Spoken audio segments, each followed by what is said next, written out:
એટલે મન હવા દે માળા ફેરે ને ગળા હવા દે ગાય છે. અત્યારે બધા ગાનારા આવે છે ને, અને બહુ ગાનારા આવે છે ને જો આપણે બધા જઈએ એટલે ટિકિટ ખર્ચીને જઈએ પાછા. હવે એ આ કરીને જતા રહે, એમાં કશું માલ નથી હોતો.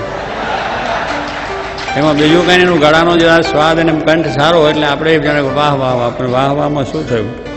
અહીંયા જે સંતો કીર્તનાદા કરતા હોય, આપણા જેવા યુવકો, આપણા જેવા બાળકો જે ભગવાનના પ્રેમથી કીર્તન ગાતા હોય, એનો જે આનંદ ને સુખ એ મૂકીને પેલાની અંદર કાંઈ સ્વાદ નથી. એટલે ગળા વધે એને પોતાની એવી ભક્તિ નથી. કે પિયા બિન આવત નહીં ચેન. એટલે એ પિયા બેન એટલે હું દારૂની બાટલી ચડાવ તો ચેન આવે. હવે એવા દારૂડિયા પીનારા હોય, વ્યસની હોય, વ્યભિચારીઓ હોય, એના મુખે તમે સાંભળો એમાં તમને સ્વાદ શું આવે?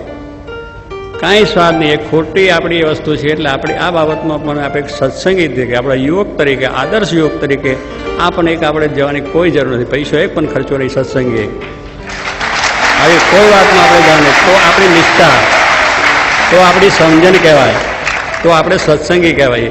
સત્સંગી એટલે સત્સંગી, એનો બીજો કોઈ અર્થ હોય ને કે ભગવાન સિવાય કોઈ વસ્તુ જ આપણા જીવનમાં ના પહેરી શકે.